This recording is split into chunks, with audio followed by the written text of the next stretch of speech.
오늘 이 시간은 또 목장을 통한 사랑의 교제가 풍성한 교제라는 주제를 가지고 말씀을 함께 전하기 원합니다. 그래서 오늘 제목은 두 날개로 날아오르는 교회라는 제목으로 함께 말씀을 나누기 원하는데요. 서로 인사할까요? 어떻게 인사하면 좋을까요? 제 옆에 앉으셔서 영광입니다. 다시 한번요. 우리 서로 또 인사합시다. 폭염 속에서도 잘 견딥시다. 예. 지구촌 교회, 분당에 있는 지구촌 교회 은퇴하신 이 원로 목사님이신 이동원 목사님이 쓰셨던 그 책 가운데 의미 있는 이야기를 하나 그분이 책 가운데 적으셔서 제가 이야기 하나를 소개하려고 합니다. LA 올림픽에서 있었던 얘기인데요. 1984년에 미국 LA 올림픽 그 개최가 결정되었을 때 준비위원회는 바로 이게 개막식 행사를 위한 멋진 아이디어를 내놓았습니다. 미국의 그 상징이 뭐죠?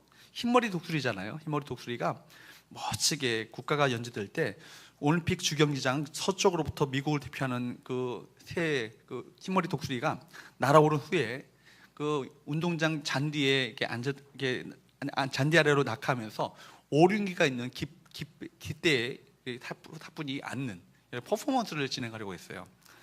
이 아이디어를 가지고 전문적인 조류학자들하고 조련사들을 다 총동원해가지고 밤비라는 이름의 이 독수리를 선정해서 특별히 고안된 훈련을 받도록 했습니다. 드디어 그 연습 비행을 하는 날이 왔습니다. 한 번의 실패에 이어서 두 번째 경기장 서쪽에서 밤비를 놓아주자 잠시 동안 멋진 곡선을 그리는 거예요. 그러다 싶더니 이 독수리가 중심을 잃고 운동장 한가운데로 급강하여서 땅을 짚고 즉사하고 말았습니다. 이 사고가 벌어진 거예요. 나중에 이것에 대한 원인 분석을 하게 됐습니다. 첫 번째 이유는 밤비가 너무 먹을 것을 많이 줘가지고 비만하게 된 거. 두 번째 큰 이유는 이것이 아마 사망하게 된 그 사고의 어떤 주된 원인으로 그들이 분석하게 되었는데, 두 날개의 균형이 없었다라는 거예요. 한 날개는 지나치게 컸고 한 날개는 이 날개에 비해서 작았다라는 것을 말하고 있습니다. 이것이 바로 밤비가 멋진 비행을 하지 못하고 즉사하게 되시는, 사고가 나게 되시는 원인이 되었다라고 학자들은 이야기합니다.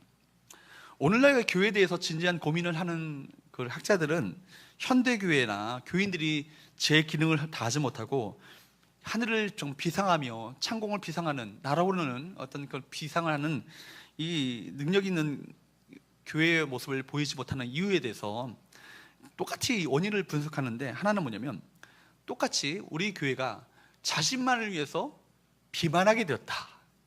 세상에 대해서 정말 소금과 빛의 역할을 감당하지 못하고 세상을 섬기는 교회로서의 사명을 감당하지 못했고, 두 번째는 뭐냐면 두 날개의 균형을 상실한 것에 바로 그 이유를 찾고 있습니다. 여러분, 그렇다면 두 날개는 무엇일까요? 한 날개는 바로 이 주일날 함께 모여서 함께 예배드리는 축제로서의 주일 예배를 말하는 거예요. 초대교회는요, 여러분, 초대교회 때부터 그 예수의 제자들은요, 안식 후 첫날, 안식 후 첫날은 언제를 말하는 거예요? 주일을 말하는 것이죠. 안식일은 토요일이잖아요. 율법적으로 안식일은 토요일이고, 안식 후 첫날 왜 모였을까요? 주님의 부활을 기념하고 기뻐하기 위해서 모인 거예요. 그러니까 그들은 주일날 안식 후 첫날 모인 그 이유가 뭐냐면, 주님께서 부활하셨던 그날 그 부활의 감격과 기쁨을 가지고 경배하며 찬양하며 예배하기 위해서 그들이 함께 안식 후 첫날 모였습니다. 그리고 함께 거기 모였을 때 뿐만 아니라 안식 후 첫날 모이고 어떤 그 날마다 어떤 그 목장에서 각 가정에서 예배를 드렸습니다. 그렇기 때문에 여러분, 그 한 날개는 뭐냐면 주일날 모이는 축제로서의 주일 예배를 말하는 거고요. 또 하나의 날개는 소그룹, 우리 교회에서 이 목적 모임을 말하는 거예요. 그렇다면 사도행전에 나타나는 우리 초대교회 모습은 어떤 모습이겠습니까? 원론적으로 그 교회는 성령이 세우시고 성령이 역사하시는 교회이지만, 조직적으로는요, 이 교회는 바로 성전에서 모이는 대그룹의 교회와 어떤 목장에서 모이는 소그룹의 교회가 균형 있게 바로 있었던 교회가 바로 초대교회의 사도행전적인 교회라는 것입니다. 말 그대로 두 날개로 비상하는 교회였던 것이죠. 오늘 말씀을 통해서 여러분 세 가지를 여러분에게 말씀드리고자 합니다. 첫 번째는요, 한번 따라할까요? 두 날개를 가진 교회가 건강한 교회다. 이렇게 여러분 한 300명 가까이 모인 것 같은데 2부 예배 한 몇십 명 분들하고 소리가 비슷해요. 다시 한번요. 두 날개를 가진 교회가 건강한 교회다. 제가 좀 잔소리를 좀 많이 하죠.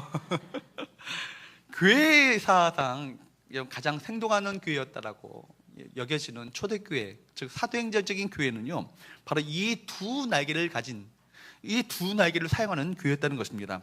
오늘 본문 46절 말씀을 보게 되면 초대의 교인들은요, 어디에서 모임을 가지고 있었습니까? 46절 말씀을 보도록 할까요? 46절 같이 한번 읽어보도록 합니다. 시작. 어디에 모이기를 힘썼어요? 성전에 모이기를 힘썼고, 그 다음에 어디에서요? 집에서 떡을 떼며 기쁨과 순전한 마음으로 음식을 먹고, 그러니까 성전에서와 집에서 모임을 가졌다라는 거예요. 성전 모임과 가정 모임, 즉 대그룹 모임과 소그룹 모임이, 이것이 바로 초대교회의 두 날개였다는 거예요. 여러분 그런데 이 소그룹과 대그룹이 균형 잡혔던 이 교회가 언제부터 이 소그룹의 날개를 잃어버렸는지 아십니까? AD 313년 콘스탄틴 황제가요, 로마 제국의 황제였죠. 이 황제가 기독교를 국교로 공인한 데부터 이 소그룹의 이 날개가 힘을 상실하기 시작했어요. 왜냐하면 기독교로 공인한 것까지는 좋죠. 이제 더 이상 핍박이 사라지고 박해가 사라졌으니까 자유롭게 주님을 섬기게 되었으니까 이것 자체는 참 큰 의미를 갖고 있습니다. 그런데 그와 동시에 그가 행했던 것은 뭐냐면, 공식적인 성전에서의 모임 이외에 가정에서의 모임을 금지시켰어요.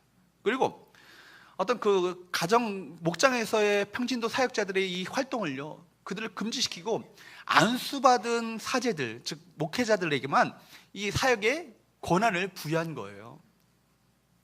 그러니까 여러분, 주중 모임 대신에 주일 모임으로 이 모임이 대체되었고요, 교제의 모임은 상실한 채 예배에만으로 모든 것이 대체되었습니다. 교회 구조는 이제는 가라, 세상으로 가라, 파송하는 구조가 아니라 이제는 오라의 구조가 된 거예요. 더 이상 공격적인 교회가 아닌 방어적인 교회가 된 것입니다. 그 결과 여러분, 무력한 구경꾼 신자들만 교회가 늘어나게 되었고, 그들은 모든 거룩한 일은 누구에게 떠넘겼을까요? 목회자들에게, 사제에게, 바로 신부에게, 목사들에게 이 모든 사역들을 떠넘긴 거예요. 그리고 그들은 철저하게 세속적이 되기로 결심한 것입니다. 그러나 여러분, 오늘 다시 초대교회 연영을 한번 보십시오. 42절 말씀을 한번 보도록 할까요? 42절 말씀을 보도록 할까요? 시작. 그들이 사도의 가르침을 받아 서로 어떻게 했다고요? 서로 교제하고, 또 어떻게 했다고요?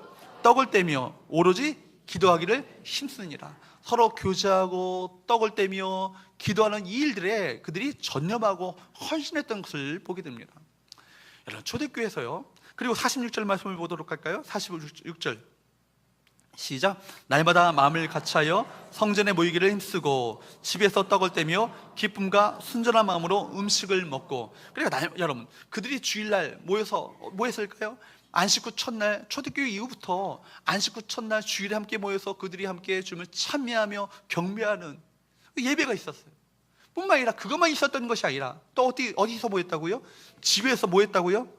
떡을 떼며 기쁨과 순전한 마음으로 음식을 먹고. 그러니까 여러분, 초대교회에서는요, 사실은 애찬과 성찬이 사실 구분되지 않았어요. 주님의 그 초의 만찬도 마찬가지죠. 그 만찬 자체가 뭐예요? 사실은 기념식이 아니라 식사자리예요. 식사자리에서 그들이 어떤 빵과 포도주는 그들의 식사의 내용입니다. 빵과 포도주를 나눠주면서 이것은 내 살이요, 이것은 내가 흘리는 거룩한 피라고 그들에게 그렇게 그것을 기념하도록 했던 것입니다. 여러분, 그래서 사실은 이것을 이 성찬에서 사실 중요한 것은 뭐냐면 한 몸에서 함께 그 빵을 함께 떼는 것, 이것이 중요해요. 그래서 유럽의 개혁교회 같은 데 가보게 되면, 물론 저도 안 가봤습니다. 안 가봤는데 얘기 들어보면 개혁교회에서의 어떤 그 우리가 장로교 그 칼빈주의 전통을 따르는 개혁교회에 가게 되면 그 성찬상에 큰 빵을 놔둔대요. 그리고 교인들이 하나씩 나와가지고 자기가 먹을 만큼의 빵을 떼가지고, 그리고 목사님은 큰 병에 있는 그 포도주를 그 교인들에게 나눠주는 거예요.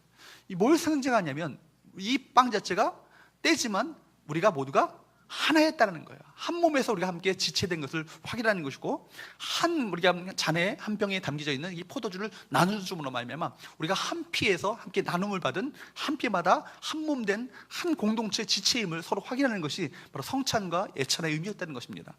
이것이 바로 그들이 날마다 떡을 뗐던 이유예요. 우리가 떡을 뗄 때마다 서로가 그들이 확인했던 것을 뭘까요? 우리는 서로 하나다, 한 몸이다, 한 그리스도의 몸이고 한 피마다 한 몸이 이룬 한 형제요 지체인 것을 서로 확인했던 것이 바로 목장의 모임이었던 것입니다. 그러니까 여러분, 그것이 그 가운데 그렇게 해서 성찬을 통해서 예찬을 통해서 코이노냐가 이루어졌고, 결국 그 안에 찬양이 있었고 또 말씀 사역이 있었을 때, 그 정말 삶의 나눔이 있었을 때 그 결과로 어떤 일이 발생하게 되었는가. 47절 말씀을 보도록 합니다. 47절 같이 한번 읽어보도록 할까요? 시작.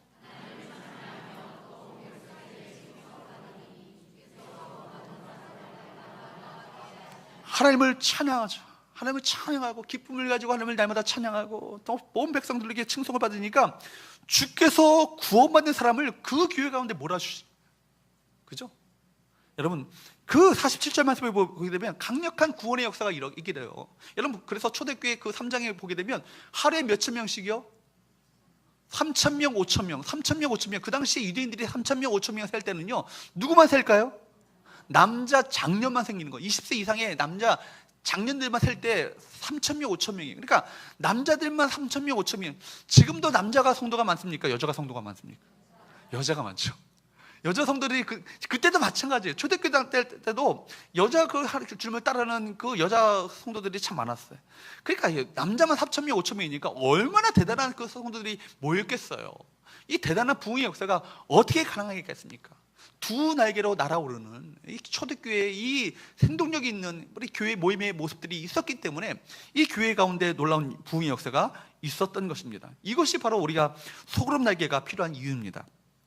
그러므로 우리가 주일에 함께 모여서 대그룹의 예배, 이 예배를 통해서 우리 모두는 무엇을 경험하셔야 됩니까? 하나님의 임재를 경험하셔야 되고, 우리 가운데 임재하시는 하나님의 은혜로 말미암아 마음 가운데 기쁨이 넘쳐나고 그 감격이 넘쳐나고 감사함이 있고 주님의 찬양함으로 말미암아 주께서 우리 가운데 영광 가운데 임재하시는 그 능력을 우리가 덧입는 이 예배가 필요합니다. 근데 이것만으로 만족할 수 없는 것이죠. 가정에서, 집에서 함께 모여서 소그룹의 날개, 주님 안에서의 아름다운 코이노냐, 교제와 사귐이 있는 아름다운 모임이 우리 가운데 회복되게 될 때 초대교회와 같이 창공을 비상하는 아름다운 두 날개로 날아오르는 건강한 교회가 되어질 줄로 믿습니다. 우리 교회가 바로 그런 교회가 될 수 있기를 주님으로 축복합니다. 두 번째로 우리가 여러분에게 말씀드리고자 하는 것은, 그렇기 때문에 한번 따라할까요? 목장을 통해 가족됨을 확인해야 한다.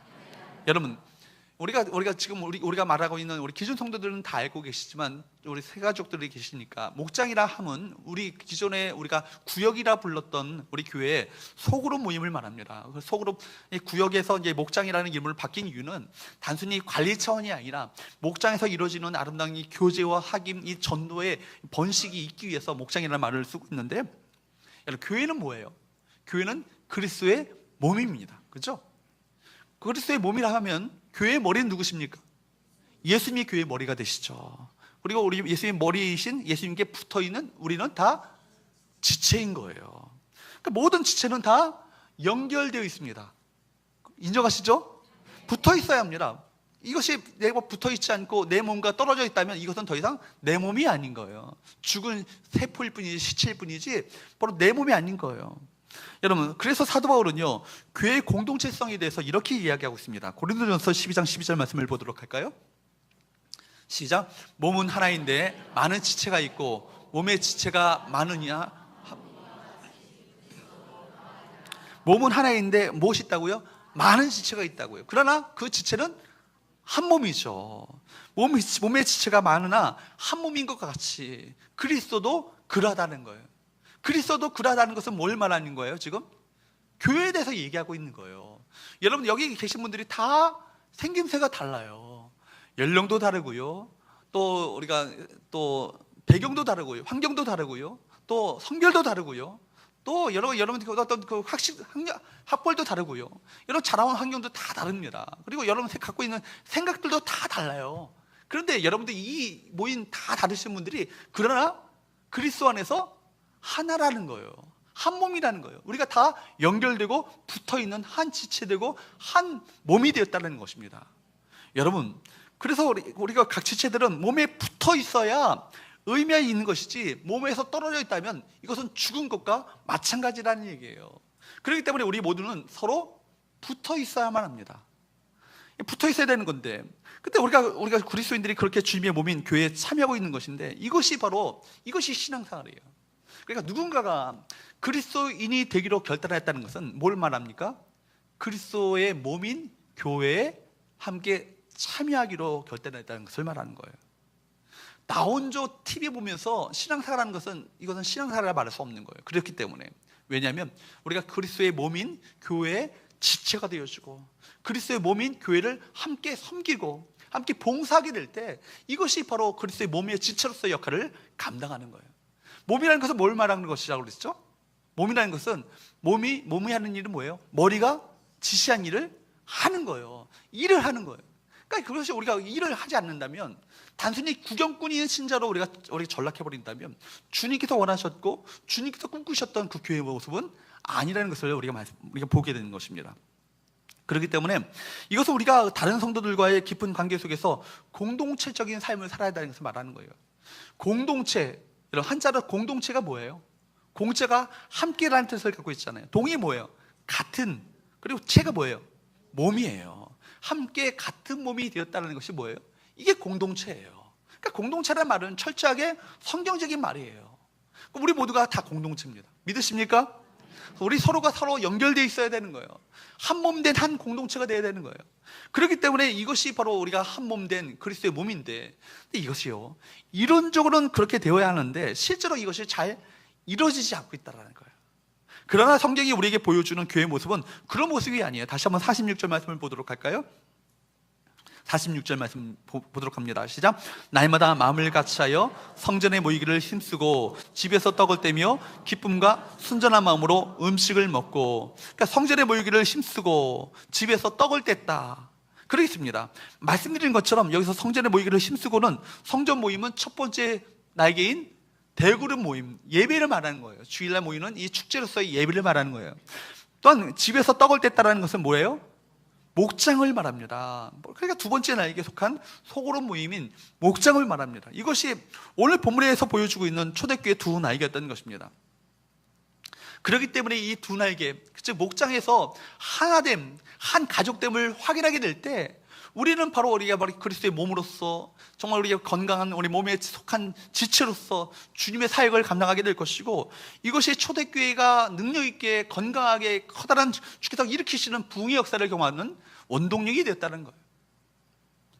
성경은 그렇기 때문에 성경은 우리에게 그리스도인의 관계가 무엇이라고요? 가족이라. 따라합시다. 가족이다. 여러분, 이 가족됨을 그런데 가장 강하게 느낄 수 있는 곳이 어디일까요? 식당이에요? 바로 가족됨을 느낄 수 있는 곳은 목장이에요. 목장. 주일날 여러분에게 잘 강요하잖아요. 사람이다 축복합니다. 여러분 쳐다보지 않고 사람이다 축복합니다, 이런 분도 계셔요. 그리고 오셔서 들어올 때 잠깐 그냥 인사를 그냥 목례 정도로 하는 걸로 갖고 내 마음의 고통과 아픔과 어떤 문제와 이런 어려움들을 함께 나누고 함께 공감하며 서로에서 기도하고 위로하고 함께 보듬어주고 할 수 있는 그런 교제가 우리 가운데 이루어질 수 있나요? 가능하지 않아요. 이 예배는요, 주님 앞에 우리가 함께 나와서 하나 된 공동체로서 함께 예배할 수 있는 이 예배일 뿐입니다. 그러나 이 안에서 성도 간의 이 진정한 교제는요, 잘 이루어지기가 쉽지 않아요. 그렇기 때문에 필요한 것이 뭐예요? 목장인 거예요.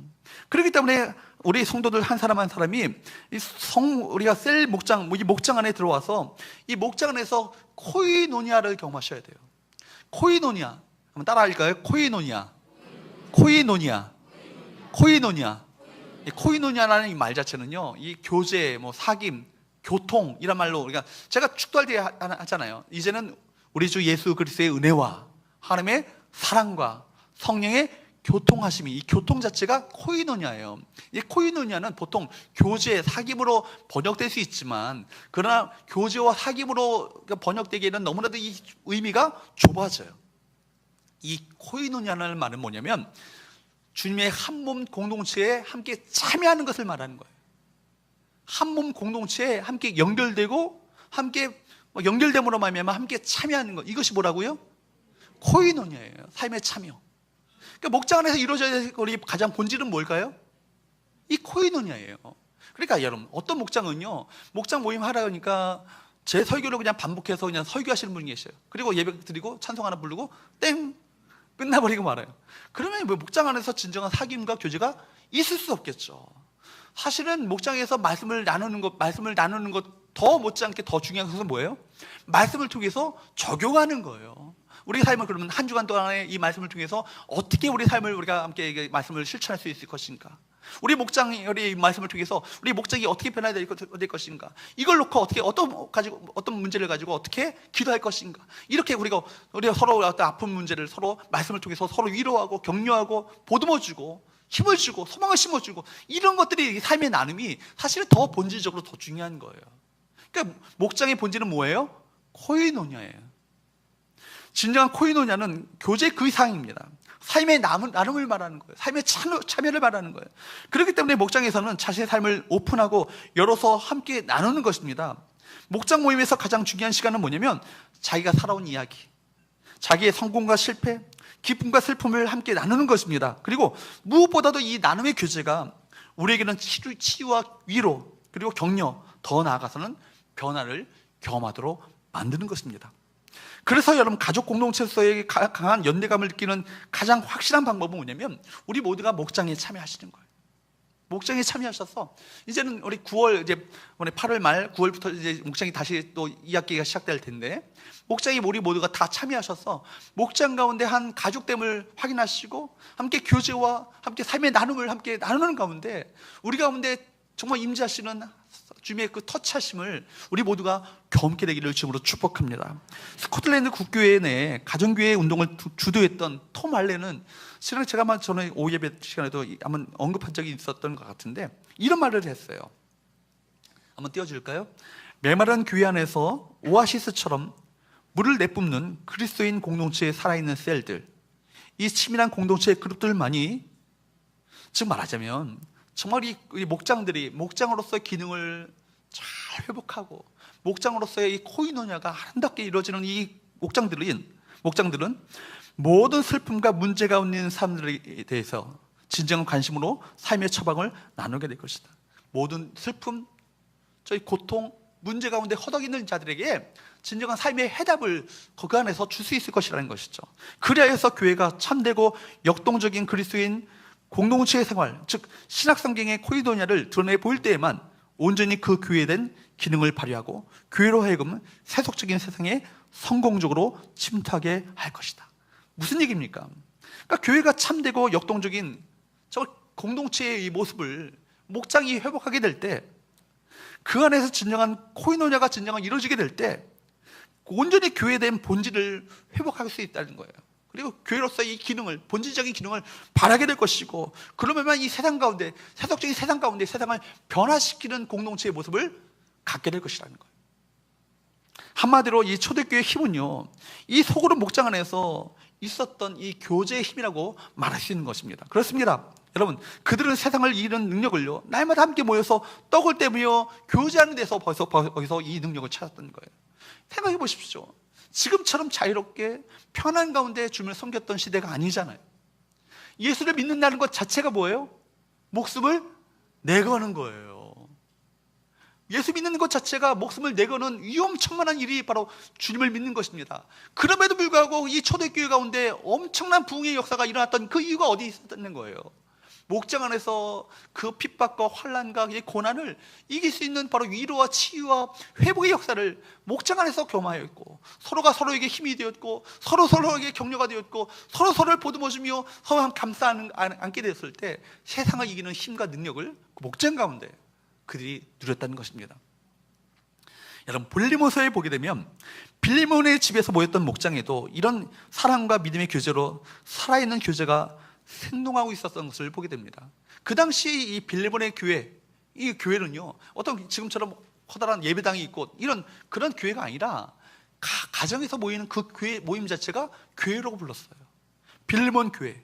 빌레몬서 1장 7절 말씀에 보게 되면 사도 바울은 빌레몬이 자기 집을 오픈하고 자기 집을 열어서 목장으로 내놓았던 이 헌신의 가치가 가져왔던 교제의 영향력에 대해서 이야기하고 있는데, 빌레몬서 1장 7절 말씀을 한번 보도록 할까요? 시작. 형제여, 성도들의 마음이 너로 말미암아 평안함을 얻었으니 내가 너의 사랑으로 많은 기쁨과 위로를 얻었노라. 성도들이, 여러분, 빌레몬의 집에서 빌레몬이 스스로 자기 집을 오픈하고 자기 집을 열어서 그 집에서 모임을 갖게 됐는데, 너로 말미암아, 빌레몬으로 말미암아 뭘 얻었다고요? 평안함을 얻었다고요. 얼마나 그 당시에 평안함을 잃었던 시대 아니겠습니까? 평안함이 없었던 시대 아니겠습니까? 그런데 그 안에서 평안함을 얻었고, 또 너의 사랑으로 말미암아 뭘 얻었다고요? 많은 기쁨과 위로를 얻었다고요. 이것이 바로 교제에서 얻었던 기쁨과 위로가 초대교인들로 하여금 세상을 정복하도록 만들었던 것입니다. 그러므로 우리 모두가 우리 풍성한 사랑으로 서로에게 더 많은 기쁨과 서로 더 많은 위로를 전해줄 수 있기를 주로 축복합니다. 여러분, 성도들 가운데 이 가족의 연대성을 함께 확인할 수 있어야 되는 거예요. 우리는 서로가 가족됨을 확인하고 이 교제 가운데 친밀한 연대감과 친밀감과 함께 회복하게 될 때 우리 이 세상을 이길 수 있는 능력을 우리 목장 가운데 우리가 얻게 될 줄로 믿습니다. 그리고 이를 위해서 여러분들이 더 많이 헌신해 주시고 이 목장 가운데 참여함으로 말미암아, 저는 바라기는 여자분들은 그래도 그런 대로 잘 모임을 갖고 계시는데, 남자분들, 우리 남자 성도님들도 이 목장 가운데 적극적으로 참여해 주시면 좋겠고요. 앞으로 우리 부부 목장뿐만 아니라 남성 목장, 여성 목장들이 좀 많이 일어났으면 좋겠어요. 그래서 우리 목장이, 우리 교회가 참 다른 것보다도 참 목장 모임이 참 활성화가 되어 있고, 목장 모임을 통해서 많은 사람들이 힘과 용기를 얻는다라고 그렇게 자부할 수 있는 그런 교회가 될 수 있기를 주님으로 축복합니다. 이를 위해서 여러분들이 가정을 오픈하시고 서로에게 기쁨과 위로를 얻으시고 마음의 생기를 얻기 위해서 여러분의 가정을 목장으로 오픈하십시오. 하나님께서 여러분의 가정 목장 위에 크게 축복하여 주실 줄로 믿습니다. 세 번째, 마지막으로 한번 따라할까요? 목장은 전도지향적이다. 마지막으로 우리가 지향하는 목장은요, 언제나 전도지향적이라는 사실을 여러분 꼭 기억할 수 있길 바랍니다. 목장 교회는요, 두 날개로 비상하는 목표가 있어요. 여러분, 독수리가 왜 날까요? 1번 과시하려고, 2번 심심해서, 3번 먹이를 낚아채기 위해서. 3번이죠. 독수리의 시력이 8.0, 6.0 그러잖아요. 그죠? 그냥 몇 킬로미터 있는 것까지도 다 볼 수 있을 정도로 눈이 그렇게 좋대요. 저도 옛날에 눈이 2.0 이상 됐던 것 같아요. 2.0 밑에 있는 글씨가 보였으니까. 그 정도 보였는데 노안이 와가지고 지금 독수리가 그렇게 눈이 좋다는 거예요. 멀리 내다보면 몇 킬로미터 있는 먹이까지도, 그냥 땅은 기어서는요 눈앞에 있는 것밖에 못 봐요. 그러나 멀리 높이 올라야 멀리 있는 그 먹이를 볼 수 있고 낚아채기 위해서 한 거예요. 마찬가지예요. 목장교회가 두 날개로 비상하는 뚜렷한 목표가 있습니다. 뭐 하기 위해서요? 먹이를 낚아채기 위해서요. 즉 사탄에게 빼앗긴 불신 영혼을 다시 되찾기 위해서 목장 교회가 두 날개로 비상하는 거예요. 이를 위해서 우리 모두가 아버지의 마음을 품으셔야 합니다. 아버지 하나님께서 우리 마음 가운데 품어주시는 아버지의 마음을 품으셔야 되고, 불신자를 전도하는 것에 대한 이 무관심, 무능력, 이것을 벗어나서 어찌하든지 한 영혼을 구원할 수 있다면 어떤 대가라도 지불하기를 주저하지 않는 이 마음의 자세가 우리 모두에게 있어야 될 줄로 믿습니다. 여러분, 목장 소그룹에서의 이 전도는요, 개인이 홀로 영적 전투장에 뛰어들어서 고군분투하는 전도가 아니라 목장 가족이 함께 전도하는 공동체 전도입니다. 공동체 전도, 함께 전도하는 거예요. 그러니까 개인 전도가 낚시 전도라면 목장 전도는 어떤 전도일까요? 그물 전도예요. 그물 전도. 함께 그물을. 그러니까 이를 위해서 생활 속에서 만나게 해주는 사람들을 확대된 영적인 가족으로 여러분 여기시면서 이분들을 VIP, 가장 소중한 사람들로 여러분 마음 가운데 여기시면서 그들을 위해서 기도하시고 그들을 목장 가운데 이끌어내는 그런 사역들을 감당하셔야 되는 거예요. 그래서 제가 우리 목자들에게 강조하는 것이 있어요. 뭘 만들라고요? 목장 모임 하실 때 빈방석을 만드시라고. 빈방석을 항상 모임을 가질 때 우리 모임 참석하는 숫자 말고도 빈방석을 올려놓고 놔두시고 거기에다가 VIP 여러분 마음 가운데 품고 계시는 태신자들의 명단들을 적으셔서 그 위에 올려놓고 그걸 놓고 실제로 기도하시라는 얘기예요. 전에 교회에서 실제로 그렇게 빈방석을 놓고 기도했는데, 빈방석에 있었던 그 명단이 있었던 그 사람이 그 빈방석에 실제로 앉게 되었을 때 감격의 눈물을 흘리면서 예배드렸다는 얘기를 제가 한번 들은 적이 있어요. 얼마나 이거 감격적일까요? 그 영혼을 실제로 그 빈방석에 내가 품고 있는 그 태신자의 영혼을, 이름을 올려놓고 그 영혼을 놓고 기도했는데 그 사람이 실제로 목장 그 빈방석에 앉게 되는 거예요. 얼마나 반가운 기쁨이 있고 감격이 있겠습니까? 그러다가 우리 성령님이 인도하시는 적절한 시기에 그들을 목장으로 전도 프로그램으로 초대하여서 그들도 우리 가족이 되도록 돕게 만듭니다. 이렇게 목장을 통한 전도가 가장 확실한 전도고요, 효과적인 전도인 거예요. 그렇습니다. 그렇기 때문에 우리가 목장이라 부르는 소그룹, 셀은 말하자면 영어로 말하는 셀이라고 하잖아요. 셀은 바로 세포예요. 세포. 여러분, 몸을 이루고 있는 것은 뭐예요? 세포잖아요. 세포는 생명의 가장 기본 단위이고 가장 적은 단위입니다. 사람이 성장한다고 할 때 뭘 의미하는 거예요? 성장한다는 것은 뭘 의미하는 거예요? 세포가 늘어나는 것을 말하는 거예요. 세포가 늘어나는. 사람이 늙는다 할 때 뭘 말하는 거예요? 제가 키가 175였는데요 신체 검사를 했는데 174가 됐어요. 뭐예요 지금? 세포가 죽어가고 있는 거예요. 그래 여러분, 마찬가지예요. 셀 목장이 존재하는 이유는요, 성장이 아니라 뭐예요? 증식이에요. 세포는 분열을 통해서 자신을 재생산합니다. 마찬가지로 목장도 일정한 숫자가 되면요 나누시고 여러분 반드시 증식할 수 있어야 돼요. 그리고 이 나눔의 이유가 전도를 통한 나눔일 때 교회는 가장 건강한 방법으로 주님의 지상명령을 수행하는 교회가 되어질 것입니다. 그런 의미에서 세포의 존재 이유가 증식인 것처럼 목장의 존재 이유도 바로 증식, 즉 전도에 있는 거예요. 보십시오 여러분, 예수께서 제자들을 부르셨잖아요.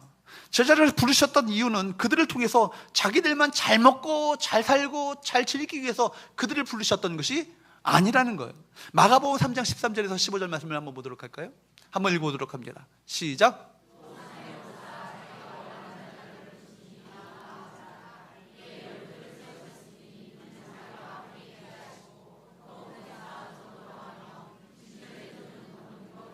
주님께서 몇 명을 세우셨어요? 12명. 그래서 소그룹 전문가들은요 12명을 넘지 말라, 12명을 넘게 되면 더 이상 삶의 나눔이 가능하지 않은 거예요. 그래서 12명을 부르셔서 어떻게 해요? 그들의 삶을 함께 나누는 공동체 생활을 하셨고, 그리고 이것이 결국 뭐 하기 위해서? 또 보내서 전도도 하고, 또 뭐도 가지게 하시기 위해서 귀신을, 악한 영들을 내어 쫓는 권능도 가지게 하시기 위해서. 그래서 제자들을 부르셨던 가장 중요한 이유는 주님께서 공동체를 이루기 위함이셨습니다. 함께 공동체를 이루셔서 예수의 비전을 함께 나누고 함께 교장으로 말미암아 결국 뭐 하려고? 보내셔서 영혼을 구원하는 전도를 하기 위해서. 그들을 통해서 그들을 불러서 제자를 삼으셨던 이유는 그들을 통해서 또 다른 제자를 삼도록 만드시기 위해서, 이 비전을 심기 위해서 그들을 제자로 부르셨던 것이죠. 그러니까 여러분, 오늘날의 이 주님의 그 지상명령을, 이 바로 제자 삼는 사역을 잘 수행하는 데가 어딘지 아세요? 다단계 판매입니다. 다단계 판매가요 꼭 이걸 닮았어요. 그러니까 주님께서 12제자를 세우셔서 그 12제자로 말미암아 12제자를 또 삼구도로 만드셨던 이 비전을요, 다단계 판매가 그 방식을 썩 빼가지고요 사실은 지금 판매를 하고 있는데, 그런데 이 피라미드의 어떤 원조는요 바로 성경 가운데 주님께서 하셨던 이 사역 가운데 있었던 것이죠. 그러니까 초대교회가 이 빠른 시기 안에 100년 200년 사이에 그 로마 제국이 저 기독교를 공인할 수밖에 없을 정도로 많은 이 전도에 왕성한 이 부흥이 있었던 이유가 뭐예요? 바로 제자 삼는 이 비전을 계속해서 이 소그룹 통해서 전수해 줬다는 것이죠. 그렇기 때문에 주께서 마지막으로 제자들에게 뭘 명하셨어요? 지상명령, 모든 민족을 제자로 삼으라고. 또 뭐라고 말씀하십니까? 내가 너희를 택한 이유가 너희로 열매를 맺게 하려 함이라고. 바로 초대교회는요 이런 열매 맺기에 바로 이 주님의 그 제자 삼는 이 명령에 순종했던 교회가 바로 초대교회였던 것이죠. 사도행전 2장 47절 말씀을 보도록 합니다.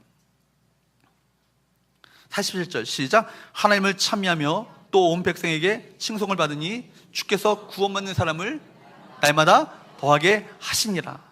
여러분, 주님께서 바로 이 교회 가운데 구원받는 사람을 날마다 더하게 하시는 이유가 뭐냐면, 이 교회가 이 대그룹 날개와 소그룹 이 목장의 날개가 균형 있게 날아오르는, 이 힘 있게 날아오르는 이 교회가 되었을 때 이 초대교회 가운데 엄청난 부흥의 역사가 있게 됐다는 것을 성경은 말해주고 있는 거예요.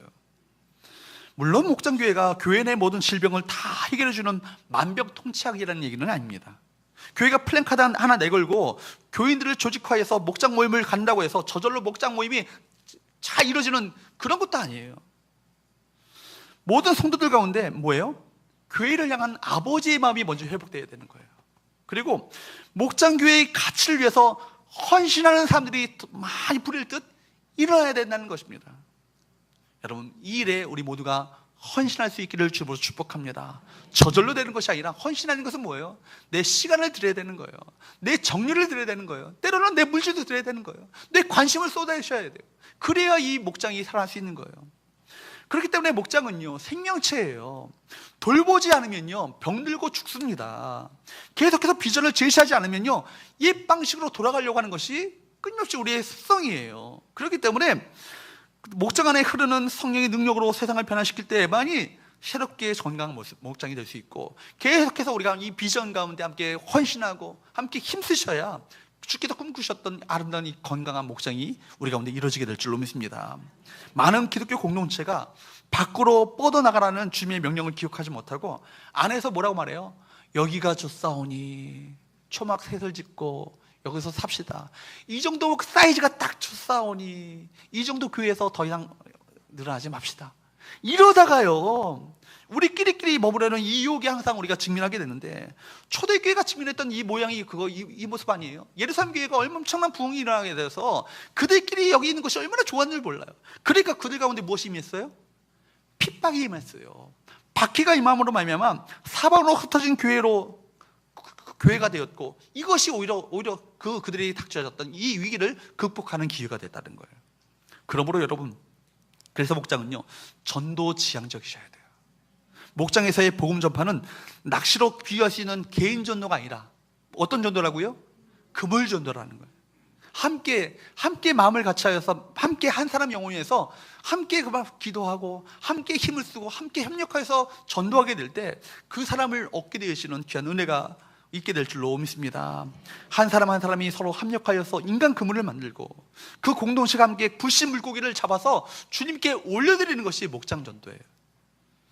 사실 여러분, 이웃들 간에 쉽게 접촉할 수 있고 자연스러운 만남의 환경이 어디에서 이루어질 수 있어요? 가정에서 쉽게 이루어질 수 있잖아요. 차 한 잔을 나눌 수 있는, 작은 도움을 베풀 수 있는 그곳은요, 목장이에요. 그래서 목장이야말로 전도의 가장 완벽한 상황일 수 있습니다.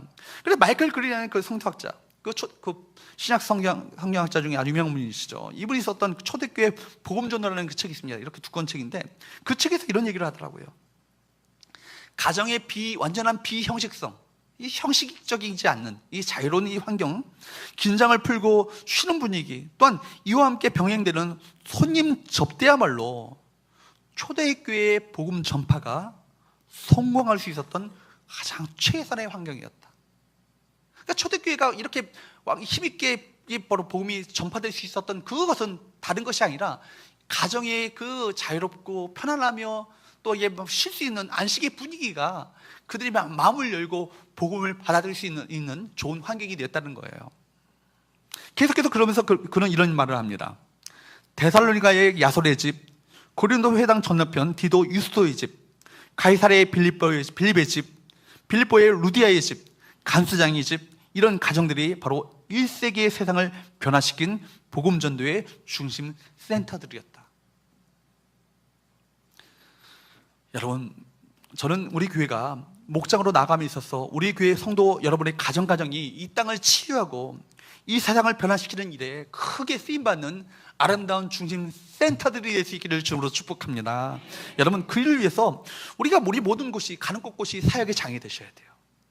우리 사역의 장이 교회당 안에서만이 아니라 우리 삶의 그 터전 자체가 사역의 장이 되셔야 되고, 주일 하루만이 아니라 우리의 모든 날이 사역의 날이 되셔야 되고, 우리 목사만이 사역자가 아니라 누가 사역자가 돼요? 우리 모두가 다 사역자가 되셔야 돼요. 이것이야말로 그래서 빌 베켐 목사님이 말씀하셨던 제2의 종교개혁이라고 불렀던 바로 그걸 아니겠어요? 목장교회 운동은요, 단순히 목장 모임을 강조하는 차원이 수준이 아니라 사역의 그 패러다임을 바꾸는 거예요. 사역의 생각의 틀을 바꾸는 거예요.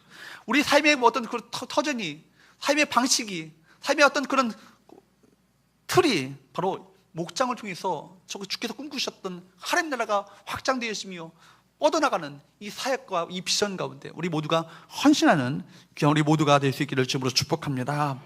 여러분, 이제 그 일을 위해서 우리 모두가 한 마음이 되셔서 동참해 주시기 바랍니다. 그리고 우리 여러분의 가정을 목장으로 내놓으십시오. 그리고 우리 모두가 목장 사역에 뜨겁게 동참해 주십시오. 그럴 때 주께서 꿈꾸셨던, 주님께서 디자인하셨던 바로 그 교회가 우리 서운교회 가운데 형성되어 질 줄로 믿습니다. 기도하겠습니다.